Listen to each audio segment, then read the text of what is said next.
Hola de nuevo, nosotros somos Marieli y esto es Cuidamos. Bueno, el día de hoy tenemos a un súper invitado, Saúl Osuna. Bienvenido, Saúl. Él es un increíble diseñador gráfico y también es un artista visual que se ha posicionado gracias a su trabajo, sobre todo en una plataforma que se llama Behance, una plataforma creada especialmente para creativos y pues él tiene más de 500,000 de visitas en esta red, es una red social finalmente y pues estamos súper honradas de tenerte aquí, Saúl. Bienvenido. Gracias, chicas, buenas tardes, ¿cómo están? Súper bien. Oye, a ver, cuéntanos, ¿cómo fue que empezaste en el mundo del diseño? Ay, pues, para hacer la historia chiquita, lo más condensada posible, desde niño, pues ya sabes, ¿no? Uno tiene como esta tendencia para expresarse como dibujando visualmente, como desde chiquillo sabía que iba por ahí. Pero pues ya creciendo un poco, pues hay que pagar las cuentas, ¿no? Entonces traté de enfocar mi visión y mis gustos a algo que pues me trajera dinero, y una de las cosas que sentí que hice clic y que me di cuenta que sabía hacer muy bien era el branding, como desarrollar identidades corporativas, identidades visuales. Y hablando como un poquito de esto, de la relación de artista-diseñador, ¿tú te consideras artista o diseñador? Fíjate que varios años me he considerado, durante varios años yo creía que iba a ser artista, que a eso me iba a dedicar, pero pues el mundo funciona de otra forma, entonces actualmente sí me considero tanto diseñador como artista, porque bueno, ya tal vez hablaremos un poco más adelante de eso, pero en el branding yo encontré una forma de expresarme artísticamente y a la vez beneficiarme económicamente. Y aparte, ahorita pues todo lo del branding es la novedad, ¿no? Antes no estaba tan explotado, más bien ni lo conocíamos y no sabíamos lo necesario que es hoy en día, ¿no? Y que muchas empresas o hasta personas, ¿no? Ya lo ocupan. Exacto. Y bueno, platícanos un poquito. ¿Tienes alguna preparación en alguno de los dos campos? O mucha, estoy segura, pero cuéntanos cómo ha sido esa parte. Sí, estuve en una preparatoria, que tuve una carrera técnica en diseño gráfico digital. Después empecé a estudiar la carrera en la universidad. Dejé la carrera a la mitad. Me ofrecieron un trabajo en una agencia, mi primer trabajo, entonces algo que me fui dando cuenta con el paso de los años es que precisamente en el ámbito del diseño gráfico y el branding y todo lo creativo, a las empresas y a las agencias no les interesa tanto tu título profesional, sino que sepas hacer las cosas y cuán talentoso eres, cuántas cosas sabes hacer y qué problemas sabes resolver. ¿Y cómo empezaste a desarrollar tu portafolio? ¿O cómo fue que entraste como a esta vida profesional y saliste de esto estudiando?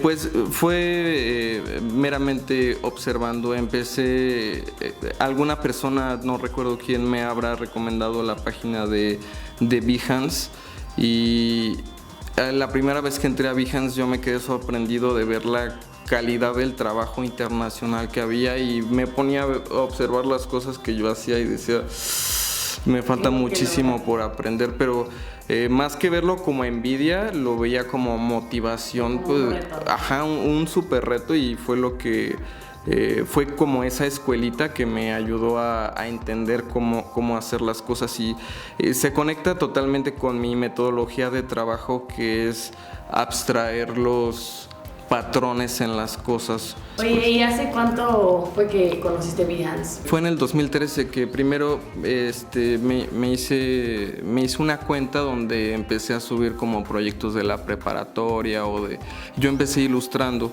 hacía ilustraciones digitales y tenía una página de Tumblr, pero sí, en ese entonces, y a la hora de dar este salto a Behance, que también había como un apartado de ilustración, pues me di cuenta como de las grandes ligas, ¿no?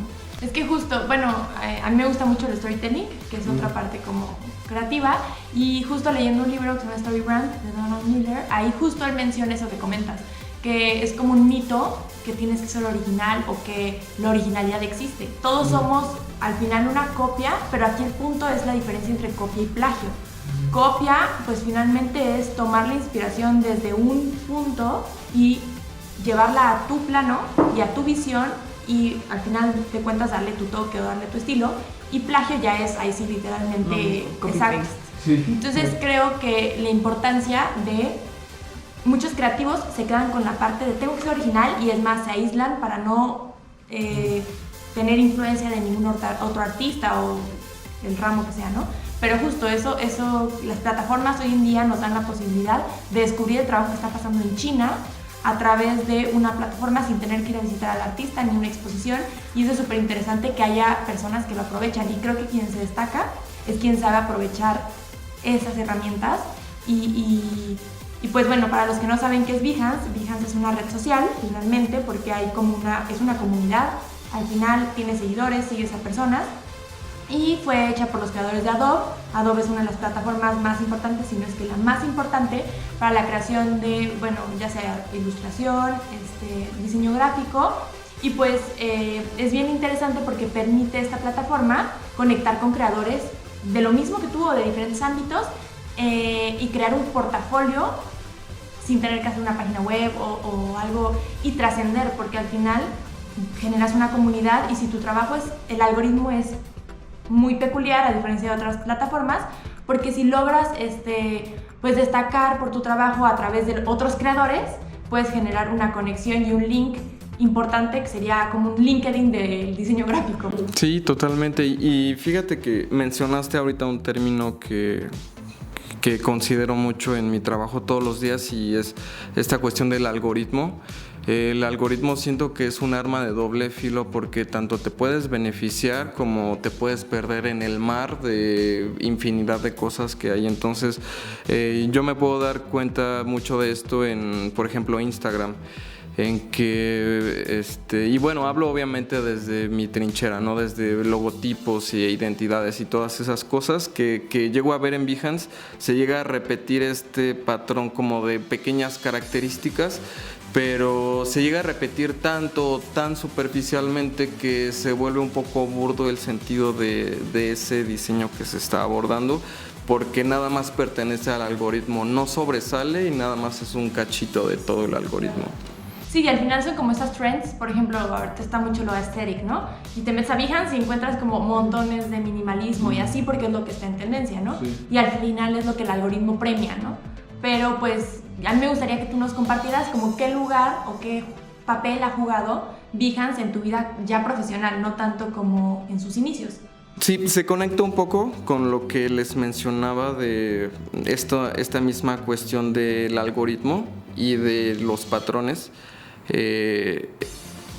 Patrones visualmente. Por ejemplo, les voy a dar un ejemplo bien simple. Puede que esté trabajando en un proyecto que tiene que ver con telecomunicaciones, ¿no? Y estoy desarrollando la identidad de una marca de telecomunicaciones y para la portada de mi proyecto de Behance, el pequeño icono que se ve cuando estás scrolleando en la plataforma, decido utilizar una textura como de plástico o de agua o algo que se ve muy brillante, algo que es eye candy. Entonces, en el inconsciente humano hay un montón de colores, combinaciones de colores, texturas, formas, etcétera, que son agradables y que uno ni siquiera se pone a pensar por qué. Entonces mucho de mi trabajo es analizar estos factores de la belleza, estos pequeños detalles, muy minuciosamente, para que a la hora de que le entregue un producto final a un cliente, el cliente ni siquiera sepa en su totalidad por qué le encantó, pero le encantó.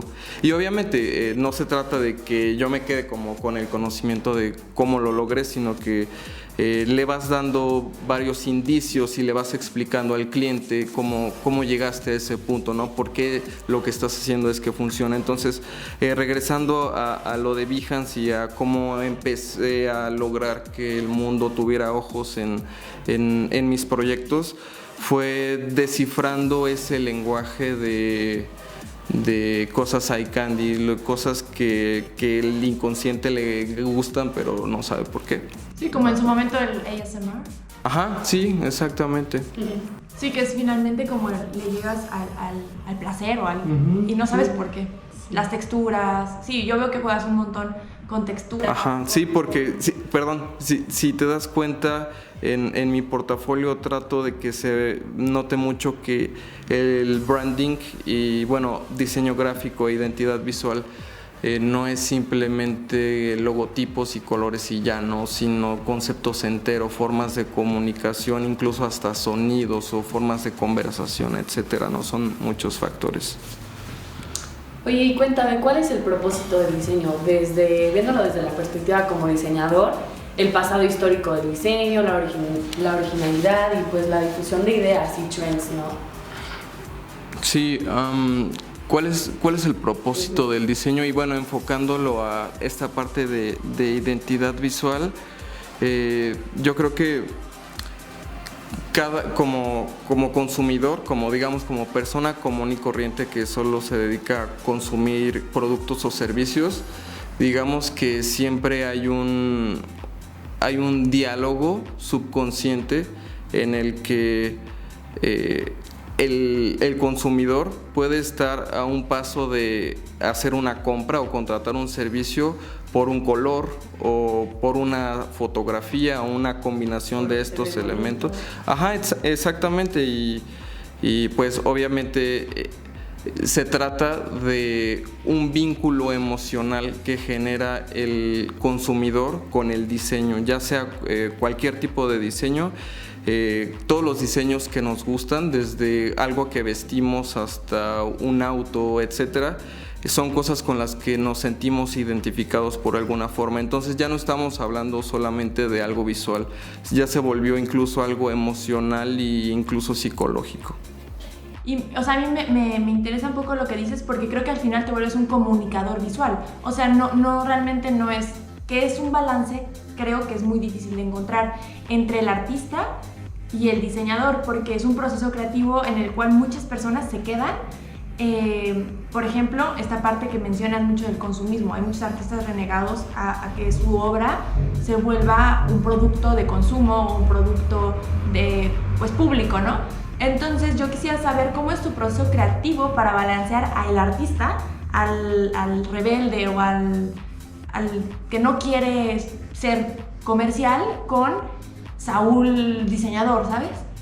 Muy buena pregunta. Fíjate que empecé a tener este pensamiento el año pasado en torno a el diseño responsable o el diseño ético, porque como tú lo dijiste, el comunicar las cosas visualmente creo que a final de cuentas es una gran responsabilidad. O sea, el diseño nunca es inocente, siempre está tratando de convencerte a hacer algo. Persuasivo. Es persuasivo, sí, exactamente. Entonces llega un punto en el que obviamente como Saúl diseñador, sabe que tiene que entregar una solución, ¿no? Tiene que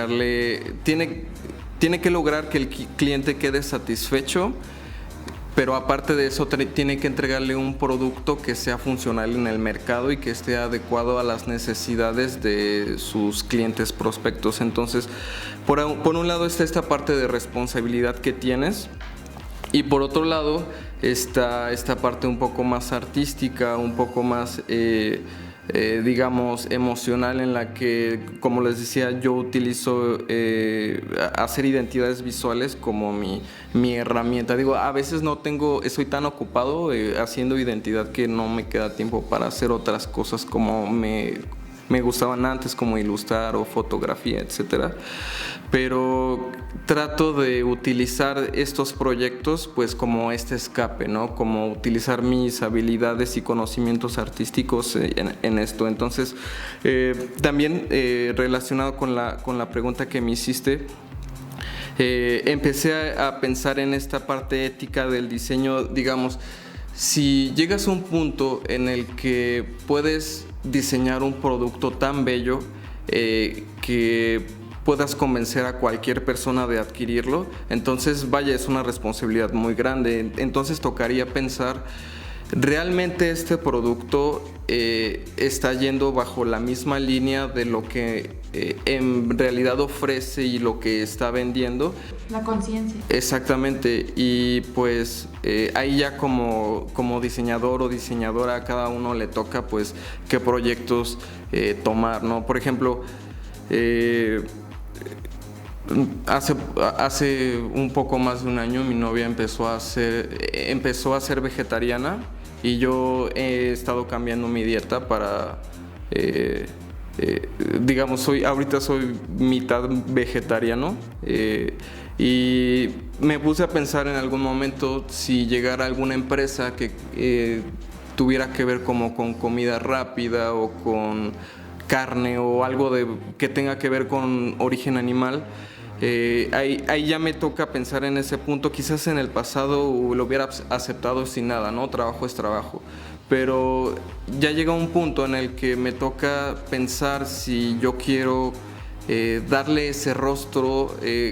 Incluso cada vez que estoy haciendo un proyecto de branding, siento que dejo un pedacito de mi alma en ellos, porque es trabajarlos por semanas, es un proceso muy minucioso. Entonces llegó un punto en el que me puse a pensar si verdaderamente vale la pena dejar un pedacito de mi alma en un proyecto que, no sé, tal vez yo me lo estoy tomando. Me ha llegado a pasar que yo me estoy tomando el proyecto más en serio que el propio cliente, o el proyecto del cliente pues no está muy bien estructurado, y aunque pagó un branding, pues el proyecto se viene abajo porque no hubo buena planeación estratégica por parte del cliente, etcétera, ¿no? Entonces hay muchas vertientes. Sí, es un debate ético. Claro.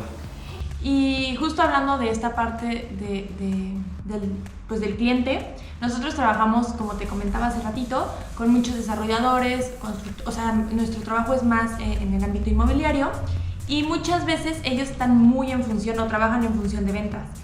Y pues más de una vez nos ha llegado a pasar que ellos nos preguntan por qué branding, o la importancia del branding en ventas, o en verdad voy a vender porque tengo un logo precioso, o en verdad voy a o sea, ¿por qué debo de invertir en un branding?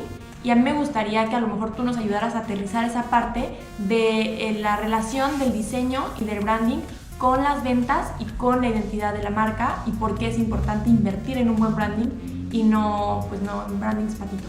Pues fíjate que me he dado cuenta en mi experiencia, en México ha sido muy complicado para mí encontrar proyectos bien pagados y que sea bien valorado el trabajo que hago. La mayoría de los clientes que tengo son afuera de México, que es donde sí se sabe valorar mi trabajo, y digamos es triste, pero no lo tomo como ofensa, más bien prefiero verlo como que en México hay mucha elocuencia para hacer las cosas, y no sé, siento que todos los mexicanos tenemos una parte como artística o visual que en la sangre. Pero regresando a este punto de por qué a algunas marcas, a algunas empresas les cuesta invertir en su imagen, es obvio que el diseño gráfico no es visto como una actividad primordial, y me pude dar cuenta de ello cuando empezó la pandemia, porque si recuerdan, se suspendieron todas las actividades y luego se fueron como desbloqueando las que eran primordiales, ¿no? Y obviamente el diseño gráfico nunca fue considerado o marketing o etcétera como una actividad primordial. Pero, por otro lado, los diseñadores y diseñadoras jamás pararon de trabajar durante la pandemia. Al contrario, habiendo esta necesidad todavía más presente de comunicación digital, pues al contrario subió la demanda de gente que esté desarrollando contenido digital. La gente ya no está saliendo tanto, está quedándose más en sus casas, en sus teléfonos, en sus computadoras, etcétera. Obviamente se necesitan más diseñadores, entonces pues da un poco que pensar como las prioridades que tenemos. Y como dijiste hace rato, estos últimos años ha incrementado esta necesidad de brandear las cosas, como de subir el nivel de diseño gráfico y es algo que he notado como a nivel mundial en general, pero no sé, creo que en un mundo que ya está tan lleno de información, hay tantas marcas, hay tantas competencias de todo, creo que al final es buena idea invertir en alguien o en una agencia o en un diseñador, etcétera, que esté bien experimentado en el campo laboral, en el sector, porque como tú dijiste, hay un montón de empresas a nivel estratégico, comercialmente, pueden estar como por acá, pero en cuanto a identidad andan por acá como con un branding patito, ¿no? Entonces, pues habla mucho eso de la estructuración de la empresa, porque puede que la estrategia de ventas esté de 10, pero si no sabes cómo presentarte con los demás visualmente, es cómo llegas vestido a un lugar, por ejemplo. Y podrías decir que es un factor superficial, pero que quieras o no, siempre va a influir la manera en que eres percibido para todo el mundo. Digamos, no estás solo en el mundo, siempre alguien tiene que voltearte a ver. Creo que es muy buena tu analogía porque aterrizas como, o sea, si tú físicamente a lo mejor, y sí, es rudo o es duro de decir, pero si llegas vestido de cierta forma, pues así te van a tratar, ¿no? Aunque tengas súper buen contenido o aunque tengas una súper buena estructura internamente.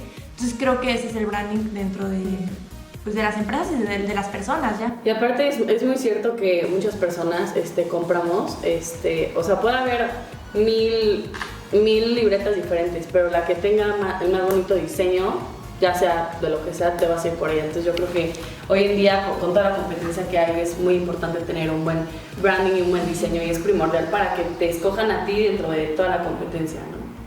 Sí, y no te creas, ahorita que comentaste eso de que a veces nos vamos como por la opción de lo más bonito, incluso yo he sido víctima de eso, de que por ejemplo estoy comprando algo en internet y un ejemplo, estaba buscándole un humidificador a mi novia en internet y terminé comprándole, habían como de varios precios y etcétera, ¿no? Pero terminé comprándole el que me parecía más bonito, pero se echó a perder como a los 2 meses. Entonces, como lo decíamos, puede que el diseño le hayan pagado bien al diseñador o al diseñador de producto, al diseñador del branding, a la agencia como de comunicación del producto, pero si estás haciendo un producto que se va a descomponer a las 2 semanas, pues ahí también toca pensar al equipo o al diseñador que está detrás del proyecto, pues sí. Sí, al final es como un balance, siempre buscar un balance, pero creo que el branding sí juega un papel bien importante. Una amiga que también tiene su branding studio, ella se llama Comdai. Ella justo hizo una encuesta como en sus stories de qué producto comprarías y ponía, por ejemplo, leche Lala y ponía arriba una leche que creo que se llama Milk, o sea, tiene un nombre así como super aesthetic y todo el branding es muy, muy lindo. Y así pasó varios productos y pues en la encuesta siempre ganaba el bonito. A lo mejor ya tienes a los reviews y ahí cambia la cosa. Pero de primera instancia, creo que el branding sí literal es tu tarjeta de presentación. Entonces es bien interesante. Y nos gustaría como también platicar un poquito de algo que nosotros en lo que creemos mucho, pero que todavía hay como un debate de opiniones, que es el personal branding. Tanto que nos platicaras en ti, si tú crees que tú tienes un personal branding y cómo es que tú construiste, porque sé que sí lo tienes, tu personal branding, y cómo es construir el personal branding de alguien más, porque también sé que has trabajado, me contaba Nicole que has trabajado y estás trabajando en un personal branding, por ejemplo, de una persona de Canadá, y creo que es un plano diferente a trabajar en un branding corporativo, ¿no? Entonces que nos contaras las dos caras de la moneda, cómo es tu personal branding, la importancia de tu personal branding y cómo es trabajar en el personal branding de alguien más. Creo que varias cosas como que definen lo que sería mi identidad, mi personal branding a la hora de cómo me presento online.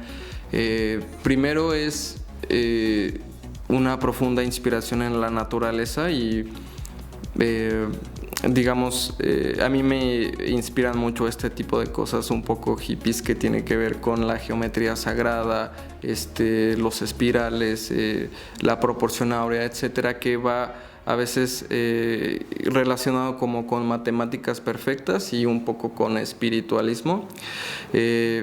Otro factor importante que destacan en mi trabajo es una plena atención a la tipografía. Creo que en este momento más que nunca en el diseño gráfico la tipografía tiene mucho poder.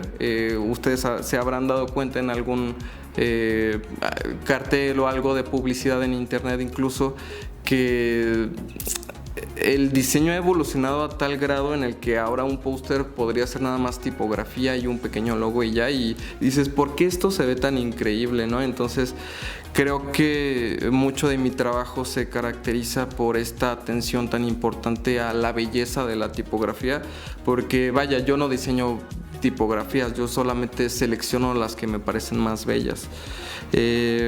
Y otra parte que creo que con la que me siento identificado es con la estética japonesa y también con el diseño gráfico suizo.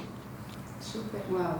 Bueno, cambiando de tema a un poco de tus proyectos y en qué has trabajado.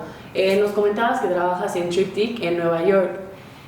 Cuéntanos cómo es trabajar pues, en otro país, en la modalidad a distancia. Cuéntanos cómo ha sido tu experiencia y cómo es que conseguiste este pues, maravilloso trabajo, ¿no? Mi primer salto hacia trabajando con una empresa extranjera fue una agencia llamada Nu en Texas. En Nu hacíamos branding para un poco de la industria de allá en Estados Unidos, pero más que nada para iglesias. No sé si conozcan, pero en Estados Unidos las iglesias se comportan como marcas. Entonces cada iglesia tiene como sus pastores y digamos montan shows, es como un espectáculo, dan como sermones, digamos son eventos grandes. Entonces el diseño gráfico que tienen es muy moderno. Vaya, se tienen que vender no como el cristianismo antiguo, sino uno totalmente fresco para que sea consumible. Entonces empecé a trabajar con esta agencia en Houston, Texas, y a partir de ahí que fui empezando a pulir un poco mi portafolio en Behance, etcétera, fui conectándome con otras empresas. Estuve trabajando con una agencia en Polonia durante una temporada. Más que nada he trabajado para Estados Unidos, he estado de planta para Estados Unidos, pero por otro lado, como freelance he tenido clientes que en varias partes del mundo, más de 10 países. Pero bueno, el punto es que llegué a esta agencia de Triptych justamente como en una parte interesante de mi carrera, porque por otro lado estaba empezando mi propia agencia junto con unos colaboradores que tengo en Canadá. Triptych, digamos, es una agencia que trabaja con muchos clientes y de repente te tocan que, no sé, editar fotografías o podría ser editar videos, cualquier tipo de contenido, y no sé, la gente de Nueva York trabaja súper rápido y es más conceptual y más estratégica que nada. Apenas llevo creo que poco más de un mes, pero ha sido una... ¿Y te gusta? Sí, claro, es un gran sitio para aprender. Oye, ¿qué es lo que más te gusta hacer? Branding, naming, web, editorial, Fíjate que ahorita estoy muy metido en la cuestión de diseño editorial. Me apasiona mucho en este momento diseñar estructuras tipográficas.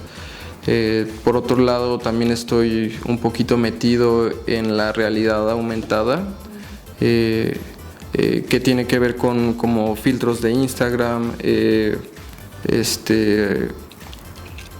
modelos 3D como para que estés viendo con tu teléfono, etcétera.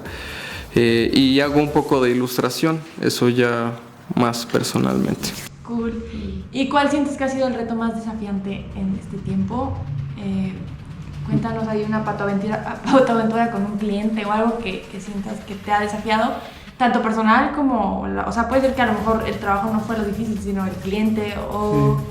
Sí, fíjate que a lo largo del camino, obviamente, ¿no? Ustedes pueden meterse a mi Behance y pues ven un montón de proyectos y se ven bonitos y todo eso, pero pues hay un montón detrás de eso, ¿no? Y varios clientes enojados y disgustados, etcétera. Y obviamente han habido en el camino clientes que ya llevo varias propuestas que le he entregado y ninguna le gusta, no supe conectar bien con el cliente y prefiere buscar otro diseñador, y que hasta han sido groseros conmigo. Uno que me acuerdo ahorita fue una persona de Reino Unido. Le estaba haciendo una identidad de un gimnasio y le hice varias opciones y recuerdo que no le gustó ninguna. Y le dije, no, pues perdón, o sea, si quieres puedo hacerte otras exploraciones más, pero pues es lo que sé hacer. Y terminó diciéndome algo así como, estos mexicanos, ya sabía que súper iban a quedarme mal. Sí te encuentras de todo también. Por otro lado me he encontrado con clientes que son un amor, que hasta se sienten como tu familia cuando terminas de contarles, de explicarles un proyecto, se quedan súper agradecidos. Hubo un cliente que en una presentación se puso a llorar de tan contento que estaba, como estaba tomando dirección su proyecto, ¿no? Entonces sí te llevas un montón de cosas, pero creo que el reto más difícil que he tenido es aprender a expresarme y a comunicarle mis ideas a las personas, porque una cosa es saber diseñar y estás en tu computadora, en tu casa, en tu escritorio, pero cuando estás intentando explicarle tus ideas a alguien más y tratando también de convencerla de que lo que le estás ofreciendo es lo que necesita, necesitas mucha seguridad en ti mismo, en tu trabajo, en lo que estás ofreciendo y confianza en que las cosas van a salir bien, porque también me ha tocado estar en alguna presentación y por estar tan nerviosos me quedo mudo y pues ya la clienta fue, ay, mi niño, cálmate. Ay, no. ¿Y qué tan difícil es trabajar pues dentro de una empresa? Y por ejemplo, cuando a un cliente no le gusta a lo mejor algo, o sea, cuando lo haces tú solo, pues a lo mejor es sencillo decir, ok, gracias, bye. Pero cuando estás dentro de una empresa, ¿cómo funciona esa parte? Cuando estás trabajando como diseñador en una empresa, en una agencia grande, si no eres capaz más que ser capaz, si no pudiste resolver el objetivo, se lo pasan a otro diseñador y fin. Y si no puede ser diseñador, pues tal vez sí ha de ser problema con el cliente o se lo pasan a otro diseñador. Pero cuando estás como freelance, creo que, trabajas con un cliente como freelance, creo que ahí sí es un poquito, yo me siento al menos un poco más responsable, porque el cliente confía en su totalidad en mí y en que le voy a ayudar a completar su proyecto de la mejor forma. Y bueno, ¿cuál consideras que es tu trabajo? ¿El más icónico o el más famoso? ¿El más ha trascendido a lo mejor? Mi proyecto que tal vez el más icónico en mi portafolio, pues mira, hay dos formas de decírtelo. La primera es desde Behance, las estadísticas de Behance, y el proyecto que más ha gustado es uno de una empresa que está en Canadá que se llama Hubu.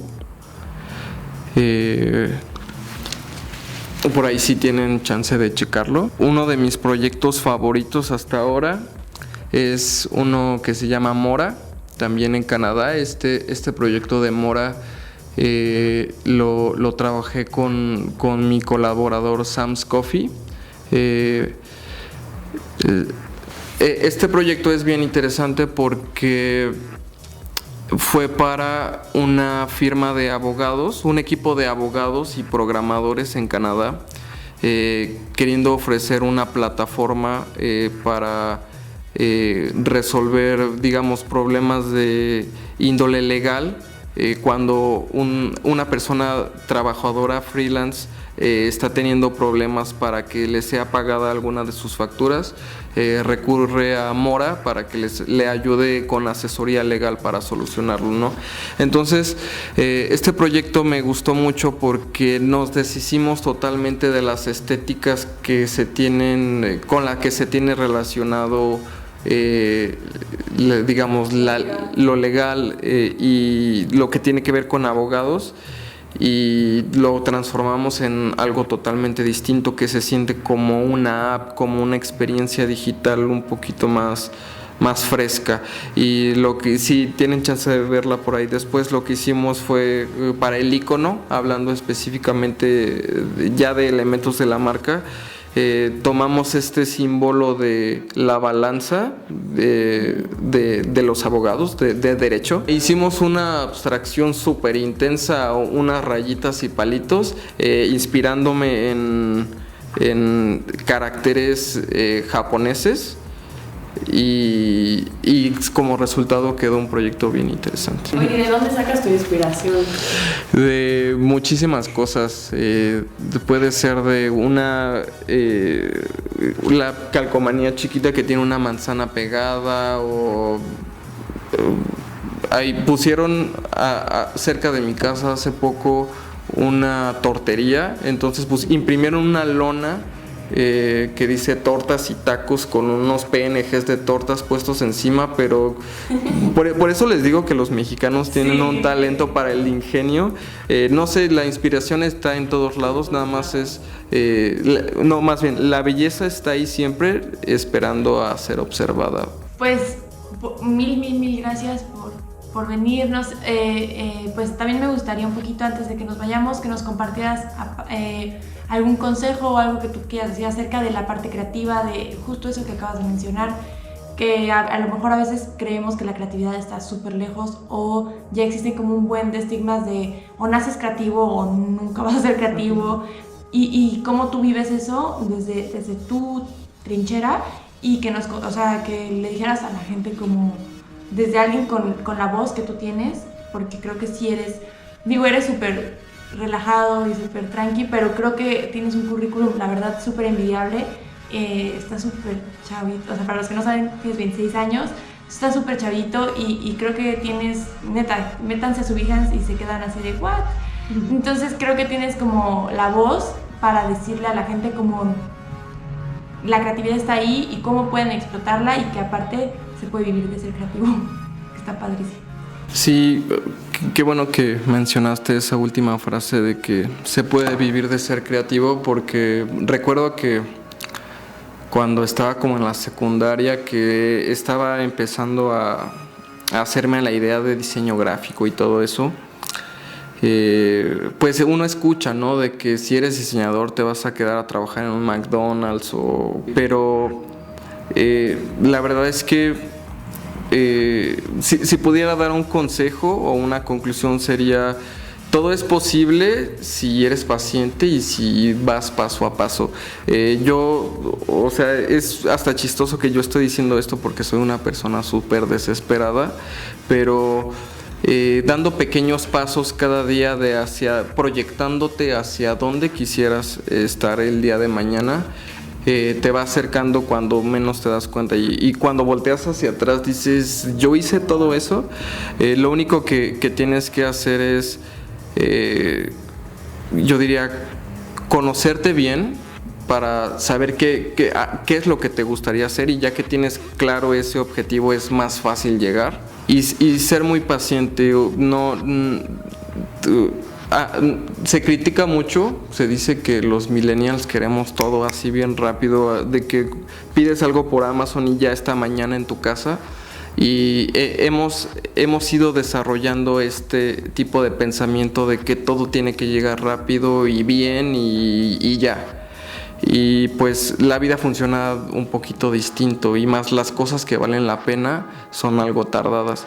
Entonces yo simplemente recomendaría dar pasos pequeños todos los días, lo que yo hago personalmente es escribo en un blog de notas las cosas que me gustaría hacer el día de hoy y en un segundo apartado las que me gustaría hacer, que tal vez no sea...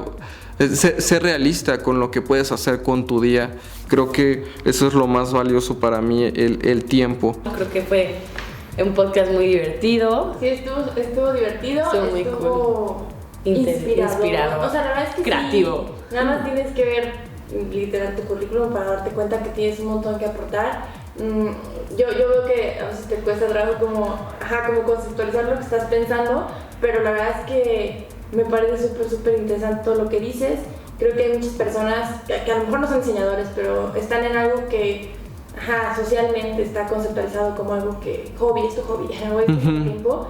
Y creo que está increíble que llegue alguien y te diga, un mexicano que te diga, puedes vivir de eso, la puedes romper en otros lugares. Países. Exacto, en otros países, y hay gente de otros países buscando a un mexicano para decirle, hazme mi marca, está increíble. Y pues bueno, la creatividad también está en todos lados. Y te felicitamos mucho.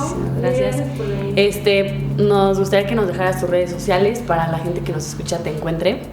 Sí, me pueden encontrar en casi todos lados como Saúl-Osuna-. Súper. Ok, en Behance igual, ¿verdad? Sí. Para que vayan a checar sus increíbles trabajos. Y pues nada, este es el podcast del día de hoy. Sí. Muchísimas gracias por escuchar. No, muchas gracias a ustedes, chicas. Gracias. Bye.